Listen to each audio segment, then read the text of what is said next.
hello. Welcome to Rise and Resonate.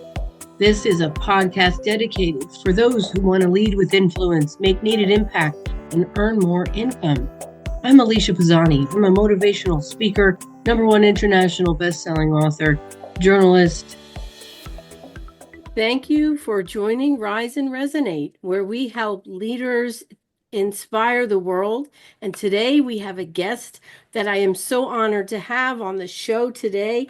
We are meeting with the real Ms. Abbott. She's the inspiration and namesake for the ABC hit show, Abbott Elementary. She's also an author. She inspires the nation with everything that she has done in her life. And Ms. Abbott, thank you so much for being on the show. I'm happy to be here. Thank you for having me. Wonderful. Now, I know that you're doing so much today as you've done throughout your entire life. You're such an inspiration to many. I am in New Jersey near Philadelphia, and I have an idea about what Philadelphia is like today. I myself grew up in an inner city, and so I just want to share my thanks and appreciation for all that you've done for the people you've inspired. I know you have a lot to share with us today. You have a book. Why don't you tell our listeners and viewers a little bit about yourself?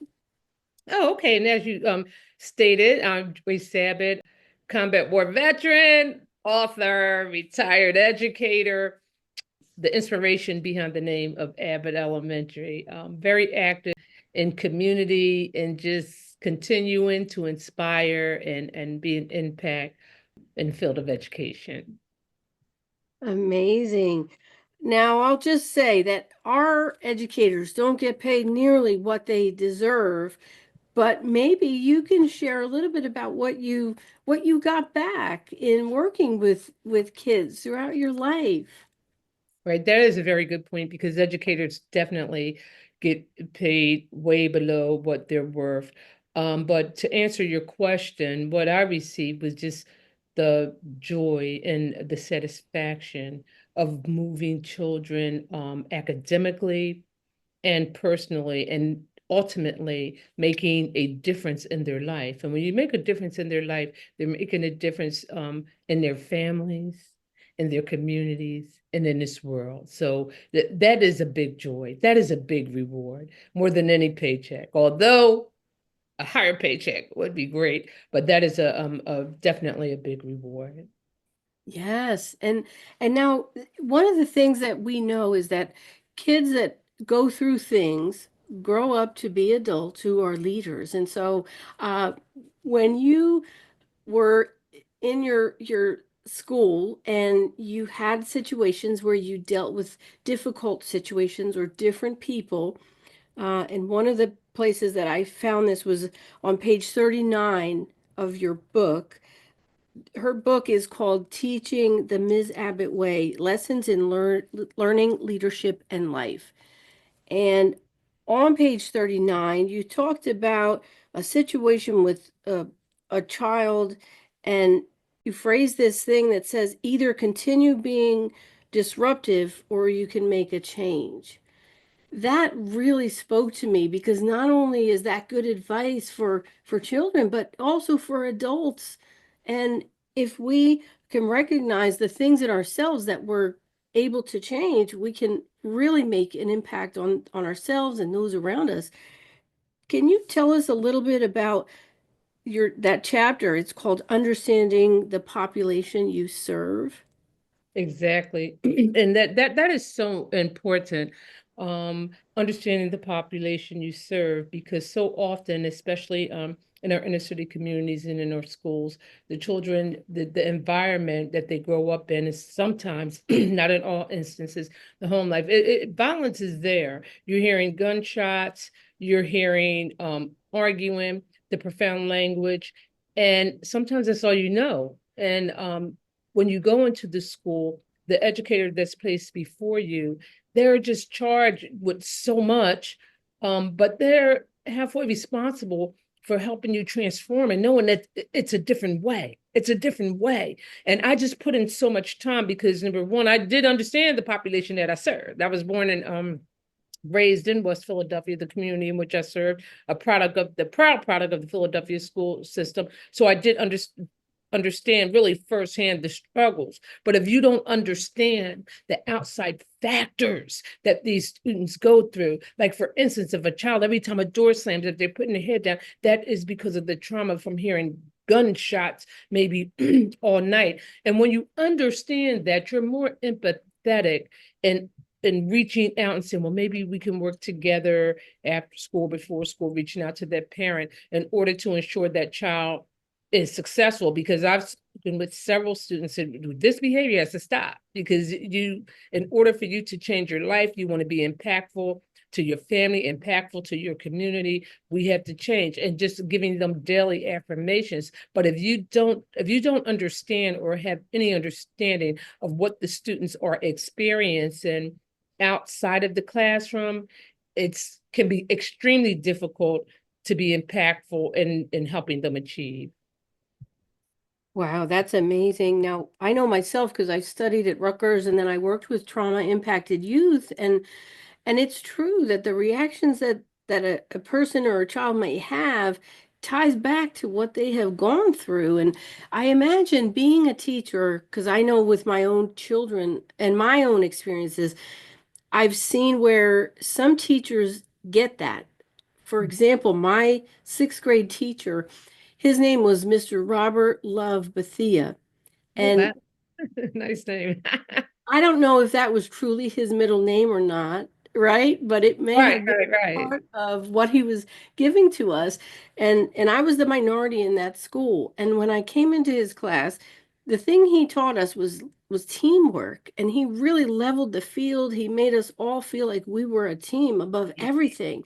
That was one of the greatest lessons that I learned in my life.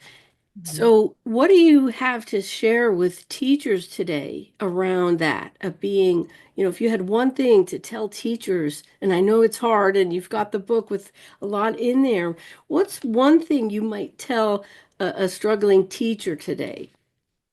In reference to teamwork or in general, I can elaborate on both. First of all, and when you go into this work, we all understand it's hard, it's challenges, but you need to understand your why.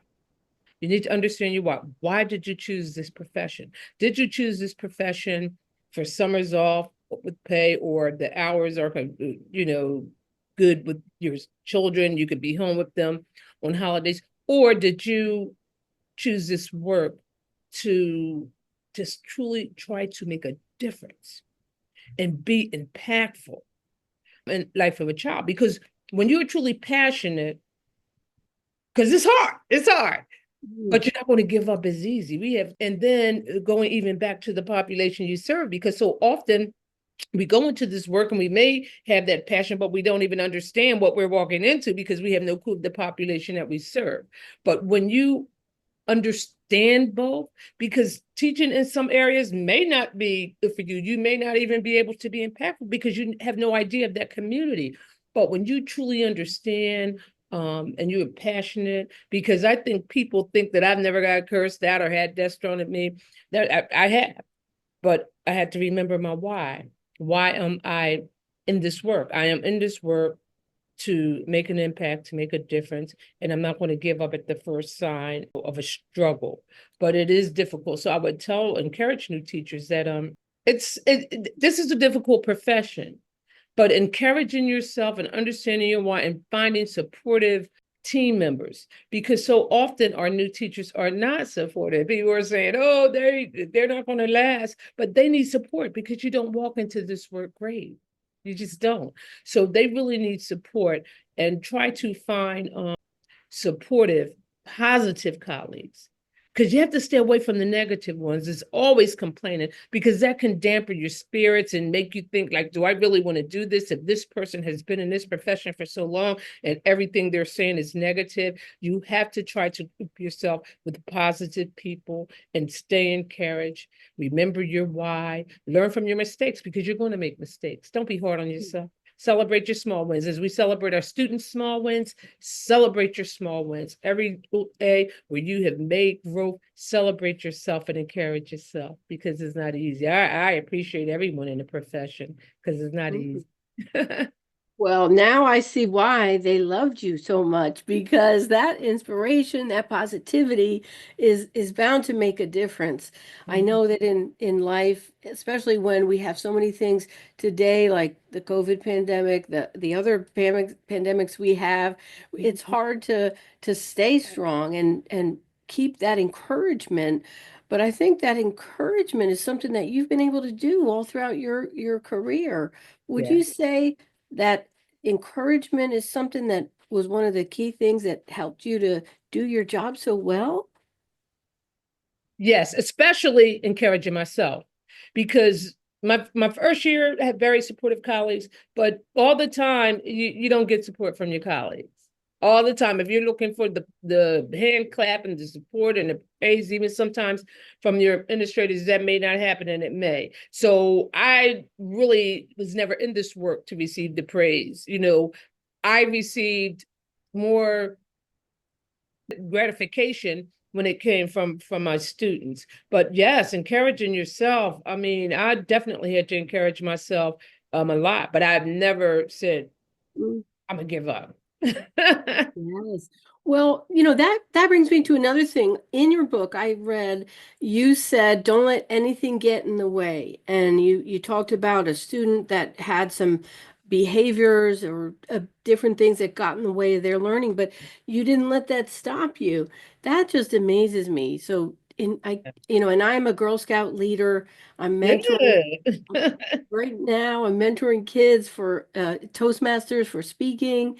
And it's Good. it's interesting because those disruptions happen, and if you give in to that and you have that talk, it- one of the things you suggest too is not to engage so much with that negative, right? Or if Exactly. people have negative feelings about themselves or they say that they're how do you tell our listeners and our viewers about your approach to dealing with those people that have had negative eh, feedback on Right. themselves? Basically, on a personal level, I did not deal with them, but I was very outspoken because when it came to the students, I spoke out.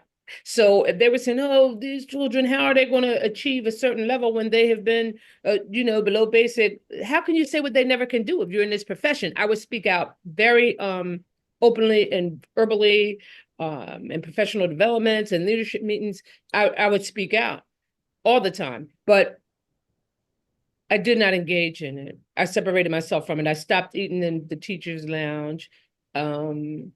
where, sometimes the conversation was negative in reference to the children or things that were happening at the school. And besides that, I had always had mostly students with me because they didn't want to be, maybe in the lunchroom. Sometimes it was not, sometimes it was in a chaotic state and they wanted to be in the peace and serenity of the room. And I stayed focused to my students, but the negative chatter, because it can bring you down. It can bring you down. And can it It make can. you think like, do I really want to do this? I love that. Well, now your military background, would you say that had something to do with how you had such success of having high expectations of yourself as a teacher?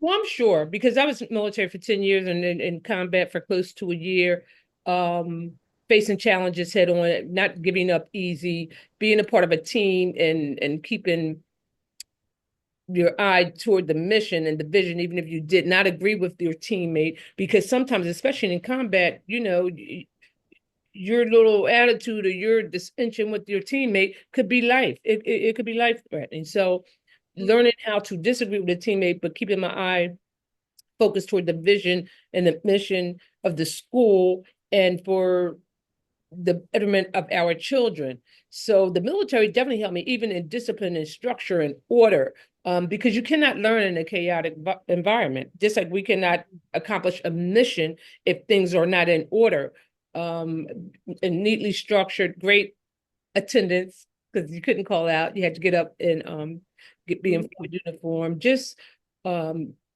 the main thing, not giving up in a challenging situation and knowing that you could do it. Because I would have some challenging situations in the military. I was in combat for close to a year.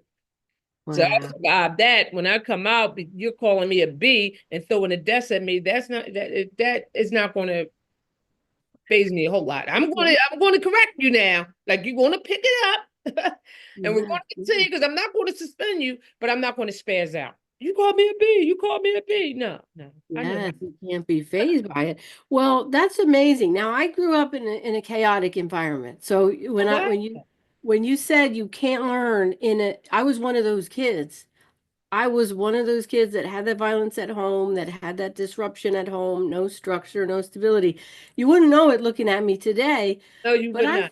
I think that what you said is so true that when we face challenges, it helps us to learn how to adapt, how to become stronger, and then we can give back to those people in our lives. And so thank you for telling us all your stories, being so transparent. Um, that I loved what you said, never say what they can't do. Mhm. That speaks volumes to me because that by having belief in someone, it really lets them have higher expectations for themselves. Wouldn't you Exactly. agree? Now, if you were in the classroom on any given day, they're calling you a B, they're throwing the desk at you, and you stay composed, what was it like for you when you had that quiet time, when you were at lunch to yourself, or did you have to do anything to bounce back? Okay, I'm just going to back it up a little bit. My classroom was never like chaotic. Like I said, I had a desk thrown at me. There was one student who was acting up. I mean, from the start, maybe my first or second day in the classroom, when I went in with 37 students, all different levels. I was new, straight out the military. That first couple of days was difficult, but the principal at the time, who was known to be very hard because you couldn't even sit in the class when the children were in the class, he put a note in my permanent file said he never saw a student, a teacher, a new teacher transform a class as quick as Joyce Abbott. But Oh, to elaborate on your question, when like a S was thrown at me or a student did call me a B, which was a rarity because I shut it down. I didn't spaz out. I said no, because normally after that happened, when the students went to lunch or class, I said, come on, you're going to stay back. We're going to talk. You know, mm, so I spent that time. But it is important sometimes to USA. But I find that when something happens, I need to handle it head on. I just can't let them go home and come back the next day. Yesterday you threw it. No, we're going to handle this right now. What's going on? What's going on that you did that? I'm not going to suspend you. I'm not going to send you home because I care too much about you and your learning is too important to me. So let's talk. What's going on? And yeah. that's how I did. But I did not do chaos. So I've never Oh, really had where my class was, that didn't happen. wow. All right, right on, right on. Okay, good. Now I understand. All right, well then let me go back to the book. So in your book, there's a part where you had one of your colleagues ask, how did the student get all straight A's? And Mhm. your response was they did the work. So when you are thinking about teachers today and how to motivate the students, especially with the advancements in the world, like the technology, and kids have to be really better prepared if they want to move up to the next level. How do you feel about teachers being able to set the bar higher? Okay, that's important, but I just want to make sure I understood you correctly in what you said. You said when a student got all A's from me and the teacher said how, and I said because they did the work. Very rarely did student get straight A's from me. What I was saying, when students came to me, they came to me with straight A's from my colleagues. And I'm like, how did they get straight A's when, they're not even performing at a basic level? Oh, they did the work for me. No, you don't lose a whole skill like that because it was extremely hard to get an A from me. And I could really count on my years of teaching students that got straight A's. However, Oh, that did happen. But when they did, they achieved at a level. And if they received an A, they were advanced or proficient, mostly all the time advanced on this testing, because so often students came to me with A's and they were below basic. It does not match. And teachers could say they did the work for me. No, it does not match. It does not match. So often parents are so happy, oh, my child's been on an honor roll since they've been in school. And I would have to say, I care too much about your child. So you definitely have to keep the bar high. You set the bar high and celebrate small wins, because so many, they don't know how to punctuate a sentence. They don't know that their name needs to be Mm. capitalized, because those are things that the teachers aren't honing in on. It took me forever at the beginning of the year to go through writing samples, and then just to do the writing conferences, to bring their writing up to par, and to have them feel proud of what they were doing, and have them Right. proud of what they were doing. But just setting the bar high, and I just think teachers sometimes it's difficult, because if you're setting the bar high, you have to set the bar high. You have to be compassionate, you have to have empathy, because you just can't set the bar high and not be supportive. I gave up a lot of my time before school, after school, Saturdays at the libraries, Mm. just helping the students to achieve a goal. But that bar, you have to keep it high for these children in order for them. Sometimes you're their only hope. In order for them to be able to make a difference in their family lives and in their community, you're their only hope. So you have to keep the bar high. And you can't be giving these A's if they can't write. You can't be giving these A's if they don't even know that they need to capitalize their name. Mm, that's right. Well, I've heard of that happening even today, where the kids are making the honor roll, they're getting these grades, yet even in my Girl Scout troop, they don't write well, or their Right. handwriting isn't, and it's like a thing that we have to be aware of, that we have to really work together as a team. But one of the things that I was afraid of was, if even in the mentoring I'm doing now with these kids, they come up and they ask for additional feedback, and I sense anxious. I sense that they're fearful. So I'm careful about the feedback I give them on their performance, because Mhm. I don't know that if they go home, they're going to get beat, or they're going to have something Right. bad Right. happen to them because of their performance even. So that's a challenge that I personally would like to get your feedback on. How do we do that? How do we give them support and still be mindful with the knowledge that, yes, they might be facing something else when they get back home behind closed doors? Right. That's where the building the relationships come in so much, because even at the beginning of the year, I normally go through my students at a prior to receiving them, and I build a relationship with the parent and the student. I build a relationship with the parent and the student. Mm. And saying, I'm not going to always tell you what you want to hear.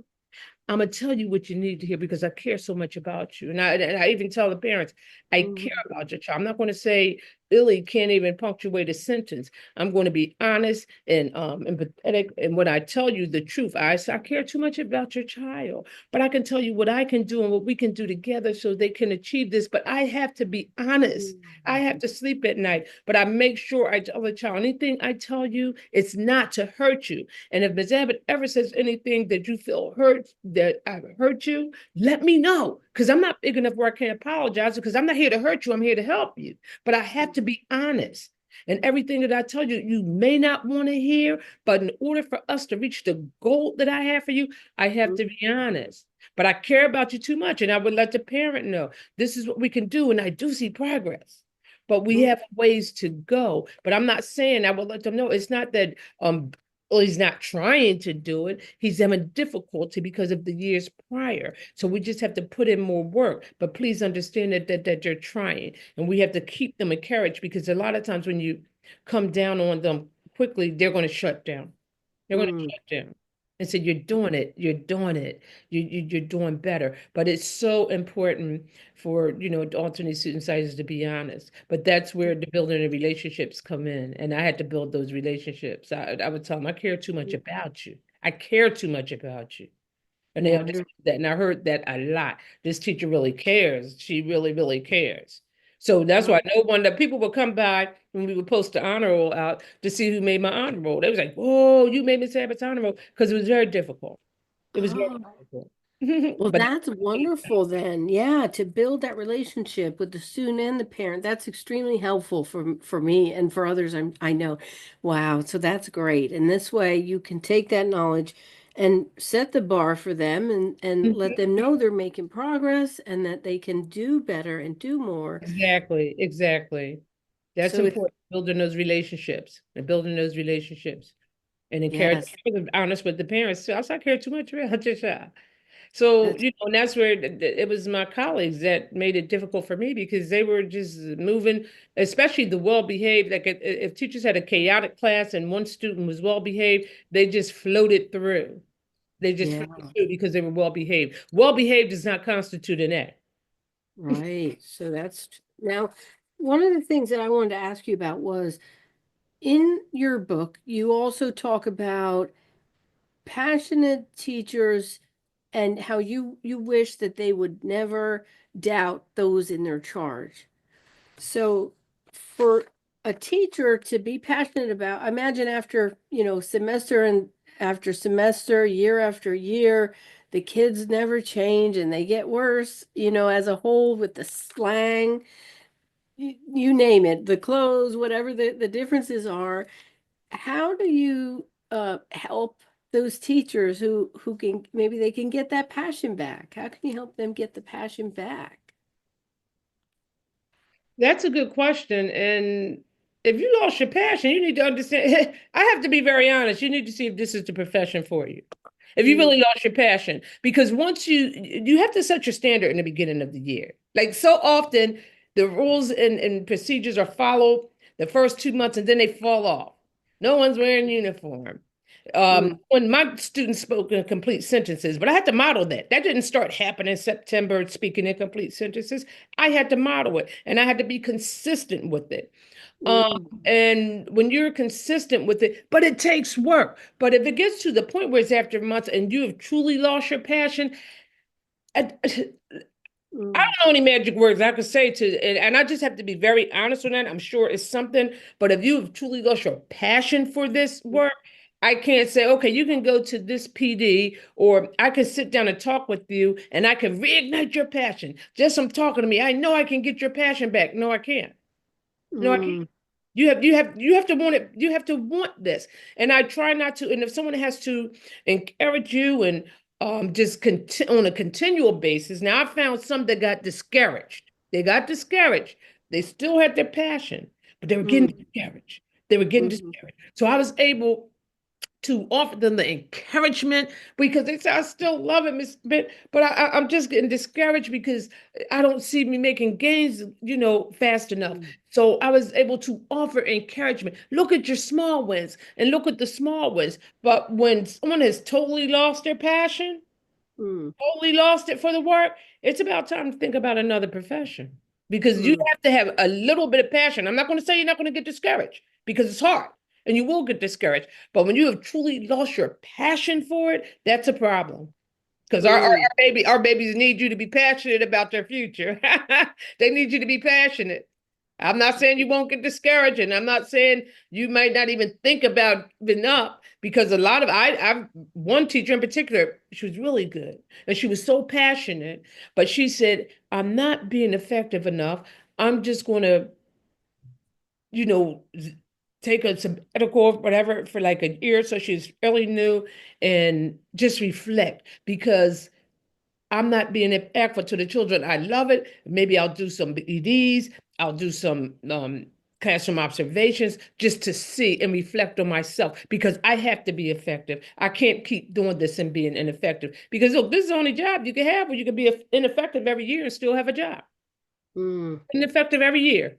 And so, mm, what job can you continue to produce students that are below basic and still have a job with good benefits? You can't. mhm, A lot of people won't leave it. They won't. So I told that particular teacher, you know what? I really, are you because I see your passion. I see your mm, passion. She was so passionate that she said, I have to step back for a minute because I'm not being impactful and I'm too passionate to continue on with not making a difference in these children's lives. And that took a lot of respect because everyone needs their job, they need their paycheck, they need their benefits. It took a lot, but a lot of people don't do that because you can continue to have a job.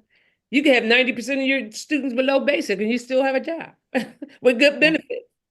That's right. That's right. So that's great advice for people, for leaders and people everywhere. Actually, if you're facing something where you're discouraged, you're not sure, you want to make the difference, you want to be recognized, but maybe it's not happening, that we all have to do that. Take a step back and Right, but observe a what. lot of people can't afford it. For real, they Mm, they don't went to school for this. They can't afford it. You know, Mm, some people can, but a lot of people can't. And then with the benefits, they just can't afford to give up the health benefits, so they just hold on. yeah. Even though in small ways, I imagine in your downtime, you could still look back, make those observations, see how you could learn from others, such as Exactly. yourself. Hmm. You can do it in another way. And I think that would really be a great way to keep people from getting so discouraged that they want to give up. Exactly. Exactly. Exactly. Now, one of the things, Ms. Abbott, and I know I'm taking more of your time. I think I maybe just have one more question for Okay, you. no problem. In the classroom, in your book, you notice that the environment has a lot to do with the ability to learn and probably their behavior. And so, can you tell us, if you could bring us back there to your classroom, what was the environment like? Very, very nice and welcoming. Had a carpet in the middle of the floor. I had a little area with like a beanbag, couch, lamp, curtains, plants. I did have an aquarium early on. I always had a refrigerator. I had my own private water station. Where get fresh water. Always smell good, always clean. Like you didn't come in my room and trash was on the floor. And my class leaders would always say, okay, even before we transition for dismissal or lunch, let's make sure our areas are clean and free of debris. That is what my students would say. Let's make sure our areas are clean and free of debris. When I transitioned out of the classroom as climate manager, and I would go into some classes for disciplinary reasons, and the rooms were trashed. And I would tell the students, we're not used to living like this. So Mm, what we're going to do, we're going to pick up this trash. Are you used to living like this? And it was like, no, Miss Abbott. So we're not going to learn like this. We're going to pick up this trash because they need to, for any adult to sit in a space with trash everywhere. When you have students, do you think they're used to living like this? And mm, even if they are, show them a different way. mm, Show them a different way. And we cleaned our desk like the cleaning staff would always say, your room is always so spotless. It's going to stay spotless. You don't have to come mm, here and be picking up trash all off the floor. And I would walk by rooms and have piles of trash that the cleaning people would. How does that happen in a learning mm, environment? I just didn't get it. I'm a neat person by nature anyway, but mhm, it's not going to be. I can't live in squalor and so forth. And we need to show our students better. But the room should definitely be inviting, welcoming. It's times that when they're writing samples, I would have soft jazz playing. The room always smelled fresh. And then even during our critical math lessons, a lot of them would be on the rug. Okay, okay, learning math. After I had my rules and procedures set in the beginning, you can do anything. You can do mm, you can do anything. mm, Group work, the students would collaborate a lot in their groups or even on the floor or either in my little reading section with the bean bags and the couch. I just had it. And then I had positive affirmations. mm. I didn't buy a lot of stuff from the store for my room. I would go in weeks early. Like a lot of people will come in the day of with all these things from the Ah, school store. No, not only could I not afford it, I cut out all of my things and I drew my things and I did my bulletin boards and it took me time. And the first day I would mm, like have balloons welcoming them, making them feel special. I had all of their names on something, all of their names on something, like 337 Walks in Confidence with footsteps with all their names or the shining stars, and I would have their names. It was like, oh, my name is there. That's right. For their yeah, picture, right. Yes, just making mm, them feel special and tell them this is our home with mom, so we're going to take care of it. We're going to take care of it. And even when I was out, like which was very rarely, people came into my class, they were like, "Oh my gosh!" One lady principal told me when I was out, she went down and she was crying.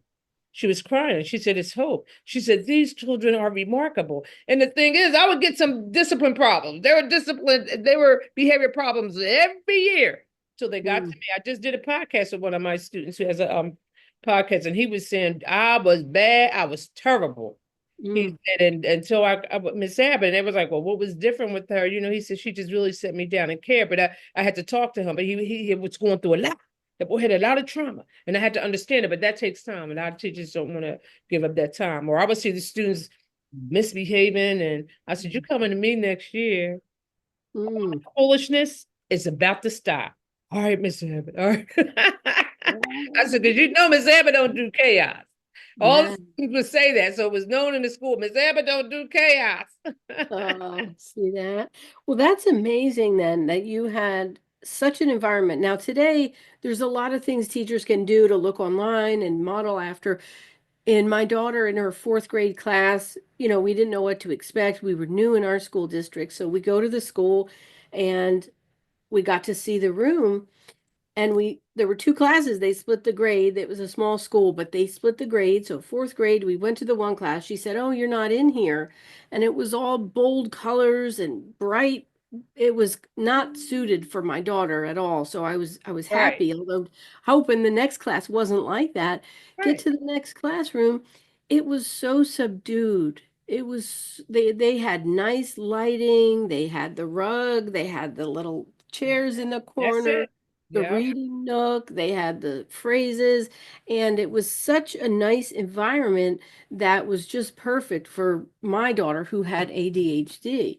So, Good. That's important. That's important. That environment is important because all that brightness, mine was color coordinated, very comfortable. So you're right about that. yeah. And that's the thing that students are different. And that's the thing that I always have kept in mind.